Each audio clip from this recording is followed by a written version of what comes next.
This episode is sponsored by True Blue Migration Services. Their large team of highly experienced registered migration agents have helped thousands of expats to move to Australia since 2006. Get a free visa assessment on their website at truebluemigration.com. When you've grown up in Britain, there's a few things that take a bit of getting used to when you move to Australia. In England, it's like blue milk is full fat, green is semi-skimmed, red is light. But over here, there's like a black, a gold, a purple, pink. Her TikTok videos about life down under have gone viral. I'm Jordana Grace, and I'm a Britstralian. No, I'm not. Jordana Grace, who lives on the Sunshine Coast in Queensland, has even made national news headlines over here. And I'm a Britstralian. Sounds like I'm a bit strange. Can't use that. I'm the Jordana Grace, and I'm a Britstralian. Lovely. And a true Britstralian she is, having spent time in both countries growing up. I am half Australian. My dad's Australian, but my parents got divorced when I was about 2. So my mum, me and my sister all lived in the UK ever since I can remember. So whereabouts in the UK do you come from, Geordie? I'm from Wiltshire. I like to call the Shire, like the Hobbits, which is just in the south of England, and I love it. And when did you come to Australia, and what brought you out here? What made me trade sheep for snakes? Good question. It was all a happy accident. I was actually working in London at the time and got burnt out, and then came here on a holiday just before COVID lockdown. And then I just lived here ever since. So you got stuck in Australia because of COVID. And what do you do for work? I've got a part-time job as an admin person and then doing some social media planning. But I've also just got a job as a radio host as well. They interviewed me for one of my TikToks and then they offered me a job. Oh, very nice. Congratulations. Thank you very much. I was meant to talk. Do you know what? I've always thought it would be so nice to hear a British accent on the radio out here. I hope so, because I know the Aussies love to mock whatever I say. So I think it'll make them so much happier to be like, can she say it in her accent? Can she say it? Yeah, nah. So your dad's an Aussie. Were you born here? I was actually, and I was born in, and this is one of the words I can't say well, Cairns. So I don't remember living here at all. But then I would come back and forth to Australia to stay with my dad for like 6 months at a time. And like go to school here and done the first half of year 7 twice. Never the second half. Really? Look at you. And what was that like for you growing up in 2 different countries on the opposite sides of the world? Looking back now, it is kind of crazy. I remember me and my sister would go on flights. I was 5 and she was 7 by ourselves. That's when you could do it back in the day. The air stewardesses would look after us. It was very sweet. You wouldn't do that nowadays, but we used to fly on our own at that age. It was crazy thinking about it. It was so much fun when you're little because the seats are so much bigger. And then coming to Queensland and being renegated back to primary school, because then year 7 was in primary school in Queensland. Like you just go with it as kids. But even like sports was like twice a week. I love my Australian schools because there were so many sports and it's very out there. But the classes are like massive. They were like 60 kids, but they were lovely. But then in the UK, I could actually walk to school because everything is so much closer. And yes. So I remember coming over being like, why doesn't anyone wear shoes? And I would be that kid that would pick up the caterpillar and the other kids would be like, oh, I wouldn't do that. I'm like, oh, I love little caterpillars. And then I'd be the kid with the rash, you know, with the bites, because everything is poisonous and I didn't know. So it's 2 very different experiences. Looking back, they're so different, but we just managed to adapt as long as I wasn't being bitten by something. Yeah. Yes. Oh, that sounds like a proper little adventurous childhood. But what was it like for you being so far away from your mum when you were in Australia, or, you know, being away from your dad when you were back in England? How did you find that? Well, it definitely has its difficulties growing up with parents on the other side of the world. And I think it's a feeling of they'll never be in the same room. There was no Zoom. There was no FaceTime. Now it Yes. is so much easier. I FaceTime my family in the UK all the time, my best friend and her kids. So we have so much great technology at our fingertips. I mean, when I think about my parents, it must have been so hard for them, and I really feel for them. And whilst it was never easy, the biggest takeaway my sister and I always talk about is that whilst it was hard, the one thing we always had is that we knew we were loved. No matter where we Yes. were in the world, we were loved. So me and my sister, we were so blessed to be on airplanes and to be in different countries. As a kid, you don't really notice. It's all about the love. So are your parents the typical mum's British, wants to go back to England where she's from, and dad's an Aussie and doesn't want to leave Australia? Actually, complete opposite. My dad would love to be English because he loves antiques. He loves British cars. My mum wants a tan. She's planning to move to Australia. If my dad could with my stepmom, he'd move to England. But yeah, he is like, yeah, Aussie born and bred, and mum is, yeah, English Rose. But they would swap sides in a heartbeat if they could. Do you consider yourself to be British or Australian? I like to think both. I'm very proud of being both. I mean, when it's like the rugby happens and it's England versus Australia, people are like, who do you vote for? I'm like, it's 30 men in shorts. I win either way. But I like to think my cheeky side is Australian and my proper side is British. But like when I'm in Australia, I'm very English. When I'm in England, I'm very Australian. Yes, I can totally understand that and relate to that, because my dad's Irish, my mum's side of the family are from Serbia. So I had all these different cultures. But in Australia, I was like, I'm typical British. Love my cups of tea. Yes, I miss tea. Tea is not the same over here. No, it's not. Definitely not. Doesn't taste the same. I think it's the water.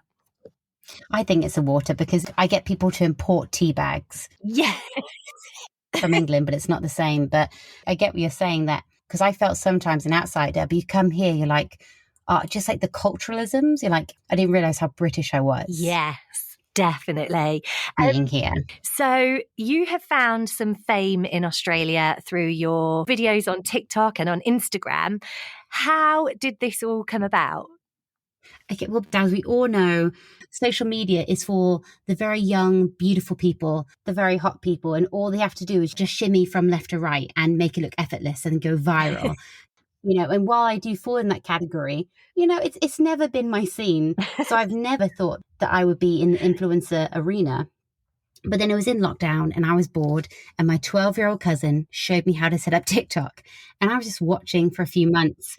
And it was when I realized, even though I am half Australian, I felt like I just knew nothing about Australia. So I started making videos, things they should tell you before coming to Australia. And my first video was in landscape. So if you can visualize that, my first video was lopsided, right?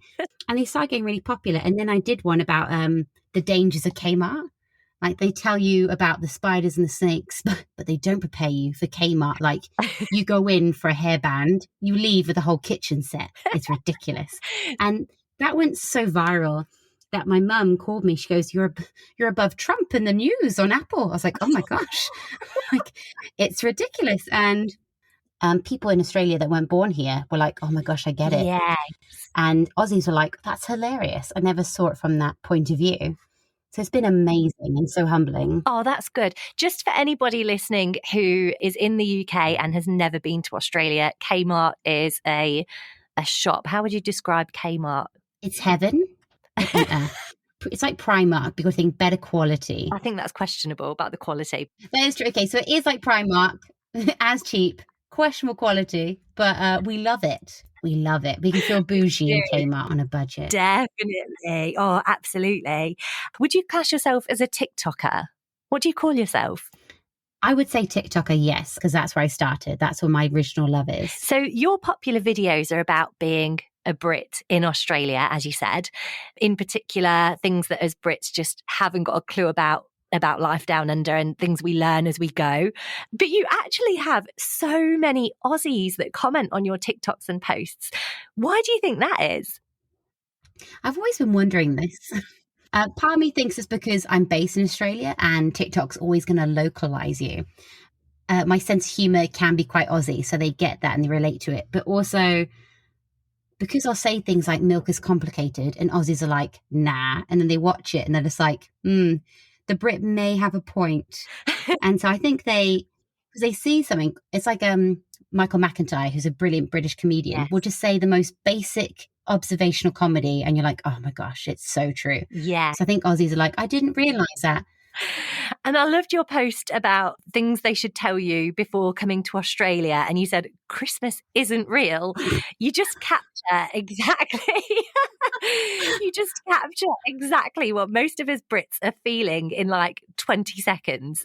You know, no roast potatoes, 35 degrees on Christmas Day. Right? But I made so many Aussies angry. I felt so bad. I didn't mean to. They're like, of course we have roast potatoes. I'm just like, prove it.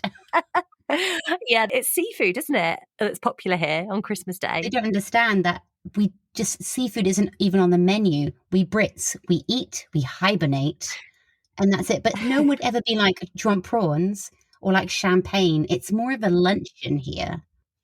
Yes, yeah. And it's salads and cold meats, isn't it? As opposed to a hot, hearty dinner that's going to keep you warm. Thank you, because people have been like, no, we don't. I'm just like, I'm saying what I see, people. So thank you for the validation. I needed that.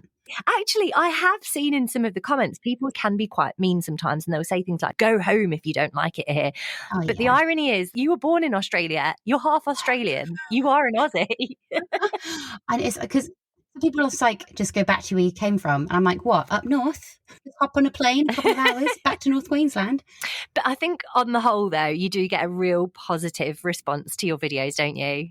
So when I got really badly trolled a few months ago, 13,000 people commented just kindness. I think because Aussies kind of protect me like a pet. This is what the Aussies have told me, because obviously the term whinging pom comes up a lot, but because I'm just loving Australia, they're like, we love you, you're now ours, and we'll protect you, because my goal is just to make people laugh and brighten people's days. So no, you definitely do a good job of that. And what's it like having 13,000 comments on a video that you've created and posted? Mind-boggling. I remember being so excited to get 44 followers, right? Like 44. And I was like, wow, it just boggles my mind to have, I think, to be on that scale. And I'm not even anywhere near as big as some creators, but when I saw those comments, like the sheer number, I was crying with just feeling so overwhelmed. And it was so nice as well, because my family saw me get trolled. And then when they went to go view the video, they looked at the comments and they felt so good that I was protected and that I was being cared for. So it really reassured my family that there are like thousands of people that would jump to your defense. And not only that, these people don't really know me, but they know me enough to know my character is good. And so it's so humbling. I'm very blessed. Lovely. Really nice. Just on that, Geordie, I know this sounds weird, but from watching your TikToks and following you on Instagram, I do actually feel like I know you. I'd imagine that's how most people feel. If I randomly saw you in the street, I would 100% go up to you and be like, hi, I've watched your TikToks.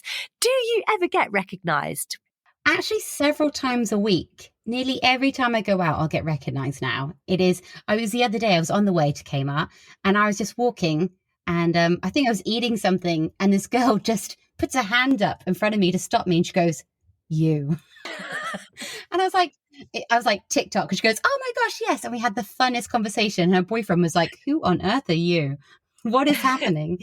But it was, I get stopped quite a lot. And it's actually the nicest thing, because sometimes I'll have like, when you're just having a down moment and someone comes go, oh, I love your videos. I'm like, thank you so much. I think it's a bizarre thing that normal people on social media as influencers. So I think it's a very bizarre thing to see people in real life. But yes, I'm stopped a lot and it's so fun. I love it. It's more like the sideward glances that I'll get people like side look at me and I know they've recognized me. And then I'll get a message later be like, I served you at McDonald's. Was that you? And I was like, yeah, it was me. They were like, oh, hi. So we'll have like a delayed conversation of a few hours. I think the best one ever was last year, Christmas Eve. I was out with my stepmom, my dad, and my step-granddad. And the waitress comes over. She was so sweet. And she goes, are you the girl from TikTok? And before I could say anything, my dad was like, I helped made her. And I was like, Dad. And my stepmom goes, I helped raise her. And then I was like, Pam. And then my step-granddad goes, what's a Tic Tac? And so I was just said, like, I hadn't said a word. And eventually I was like, yeah, that's me. After my dad and stepmom are like hugging me, like proud as punch. And my step granddad is just like, my gramps is just like, what is happening? So I had a nice conversation, but it was very bizarre now. I love that. That's brilliant. I love that your step granddad has absolutely no idea of the level of like fame that you have on TikTok, as he calls it. So my mum calls it now. She goes, how is the TikTok going? How did you find out that your first viral TikTok went viral? And how did it feel? Do you remember? I remember because when I was staying in Brisbane, I was with my family. We had this lovely routine of going to bed at 9, getting up at 6. So I was actually at church. So I got back about 9. I showered. And it wasn't until I checked on my messages from my cousin when she's like, you're on the news. I was like, what are you chatting about? And she sent me pictures.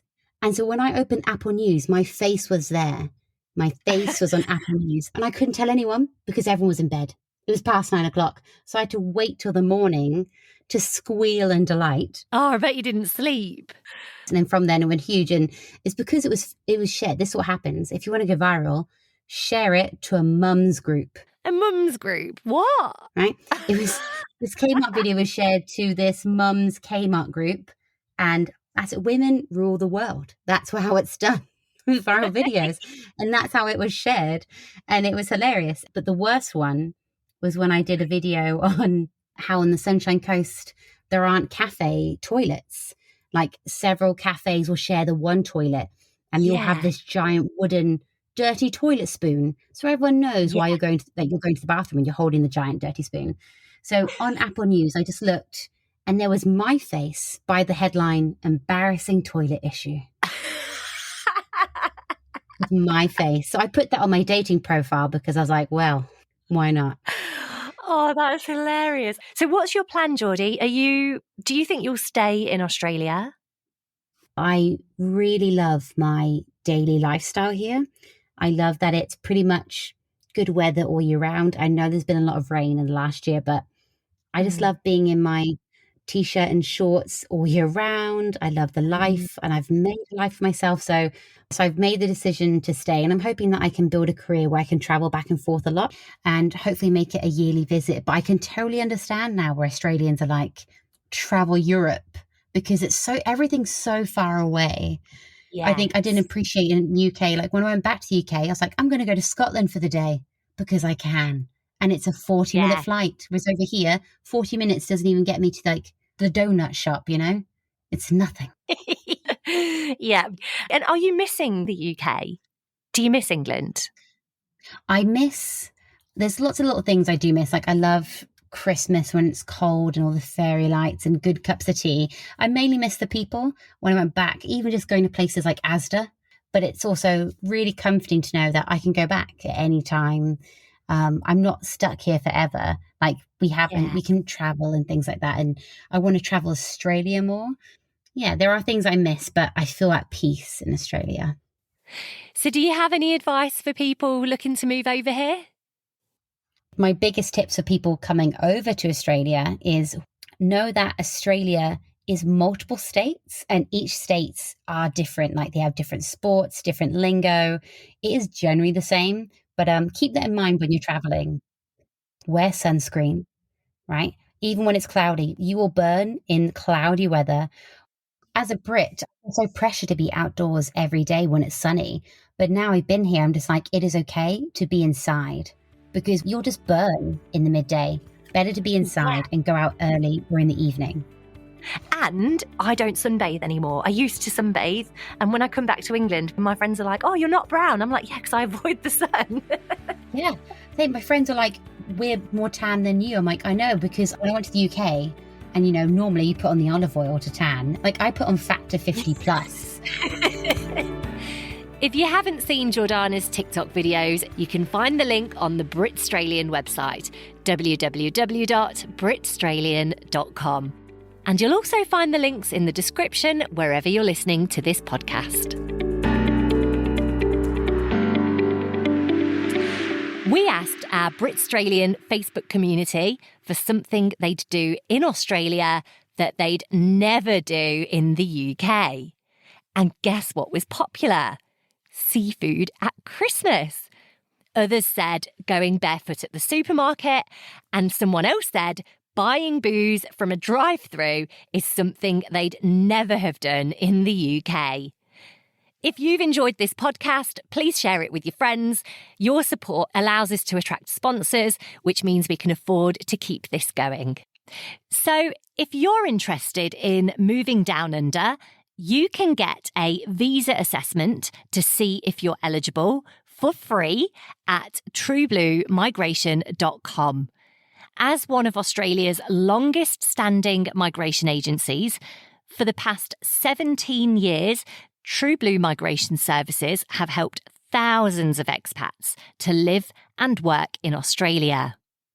They've got a large team of highly experienced registered migration agents and support staff, and they work with clients all over the world. So whether you're in the UK and wanting help or advice about making the move over here, or if you're in Australia and you're looking at options to stay longer, you can get in touch with True Blue Migration Services to speak to one of their visa agents and let them take the stress out of the migration process for you. For more information, hop onto their website, truebluemigration.com. You can find the link on the Britstralian website and in the description wherever you're listening to this podcast.